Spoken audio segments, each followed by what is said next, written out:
චන්දිමාල් ජයසිංහ කරන දේ කෙටියෙන්ම සරලවම කිව්වොත් එයා කරන්නේ එයාගේ ඉන්ඩස්ට්‍රි එකට අවශ්‍ය බඩු නිෂ්පාදනය කරන එක.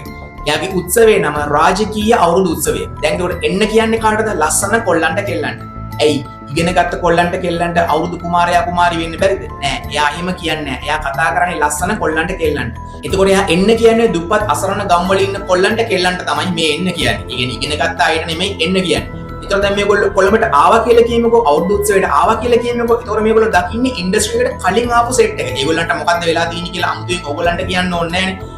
හැබැයි මේ සුදු පාට හැම තියෙන අක්කලව, සුදු පාට හැම තියෙන අයියලව, ලස්සනට බොඩි මේන්ටේන් කරන් ඉන්න අක්කලා අයියලා දකින්න අනිත් කොල්ල කෙල්ල හිතනවා අනේ මට මේ වගේ ලස්සනට ඉන්න තිබ්බනම් හොඳයි කියලා. ඊට පස්සේ අර කොල්ල කෙල්ල කොර වෙනවා, චන්දිමාල් පොර වෙනවා. ඔයගොල්ලෝ දන්නවද? මේකෙන් ලස්සනම කට්ටිය උඩම ඉන්න පන්තියේ කට්ටියට විකිනවා. අර ඉතුරු වෙන දුප්පත් පොඩි අලුත් මූණු ටික තියෙන්නේ. ඒගොල්ලෝ පොඩි ස්කේල් එකේ විකිනවා. මොකද මේ ඉන්ඩස්ට්‍රි එකට අලුත් මූණු ඕන, අලුත් ඇඟවල් ඕනේ. මොකද පරණ අයව මාකට් වෙන්නේ නැහැනේ. ඕගොල්ලන්ට අමුතුවෙන් කියන්න ඕනේ නැහැනේ. පරණ අයව මාකට් කරන්න බෑ. පරණ අයව විකුණන්න බෑ. ඒක නිසා හැමතිස්සෙම මේ ඉන්ඩස්ට්‍රි එකට අලුත් මූණු ඕනේ, අලුත් ඇඟවල් ඕනේ. එතකොට තමයි මේ ඉන්ඩස්ට්‍රි එක හොඳට යන්නේ.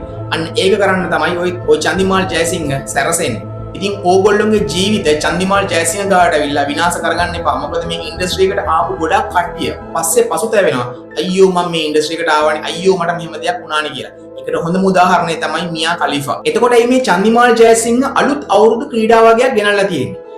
අර ගම්වල ඉඳගෙන ළමයි දැකලා තියෙන්නේ සාම්ප්‍රදායික අවුරුදු ක්‍රීඩා. එතකොට දැන් මේ ළමයිව මේ ඉන්ඩස්ට්‍රි එකට ගෙන්න ගන්න එපා. මේ ළමයිව මේකට කැමති කරගන්න එපා. ඒකේ මූලික අඩිතාලම තමයි ඔය ප්‍රජනන ක්‍රීඩා විදිහට දාලා තියෙන. බඩ උඩ තියලා බනිස් කනවා, සූප්පුවෙන් බියර් පොවනවා. ඒතකොට ඒගොල්ලෝ හිතනවා රයිට් කොළඹ මෙහෙමයි. අපි මෙහෙම තමයි ඉන්න ඕනේ. ඉන්ටර්නැෂනල් ලෙවල් එකට යනවා නම් අපි මේ බඩ උඩ තියලා බනිස් කන්න ඕනේ. එතකොට අර ළමයින්ගේ තියෙන ලැජ්ජාව, බය, සබකෝලය කියන එක නැති වෙලා යනවා. ඒගොල්ලන්ට මේක නෝමලයිස් කරනවා. ඒ කියන්නේ කිසි ගාණක් නැති වෙනවා. අවසාන වශයෙන් වෙන්නේ මේ ඉන්ඩස්ට්‍රි එකට අලුත් කොල්ලෝ කෙල්ලෝ එනවා. මොකද මේ ඉන්ඩස්ට්‍රි එක රැඳෙන්න නම් අලුත් කොල්ලෝ කෙල්ලෝ එන්න එපා. ඉතින් පරණ මූණු විකුණන්න බැහැනේ. එක දෙයක් මතක තියාගන්න ඕන. මේ ඉන්ඩස්ට්‍රි එකට කලින් ආපු අයියලා අක්කලා ඉන්නවා. ඒ අතරින් අක්කලා ඒගොල්ලන්ගේ ජීවිතේ පස්සේ කාලේ, ඒ කියන්නේ අවසාන කාලේදී මේ ඉන්ඩස්ට්‍රි එකට ආපු එක ගැන ගොඩාක් දුක් වෙලා තියෙනවා. ඕගොල්ලෝ දන්නේ නැත්තම් ඕගොල්ලන්ගේ වැඩිහිටියකින් අහලා බලන්න.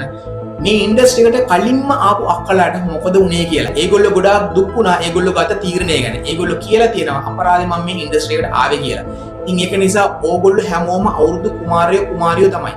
කොහොම හරි කරලා ඉගෙන ගන්න. එහෙම නැත්නම් ඕගොල්ලන්ගෙම කියලා බිස්නස් එකක් පටන් ගන්න. ඕගොල්ලෝ මේ ඉන්ඩස්ට්‍රි එකට එන්න හදන්නේ ඉක්මනට සල්ලි හොයන්නනේ. හැබැයි ඉක්මනට සල්ලි හෙව්වා වගේම ඕගොල්ලන්ට ඉක්මනට වියකිලා යන්නත් සිද්ධ වෙනවා.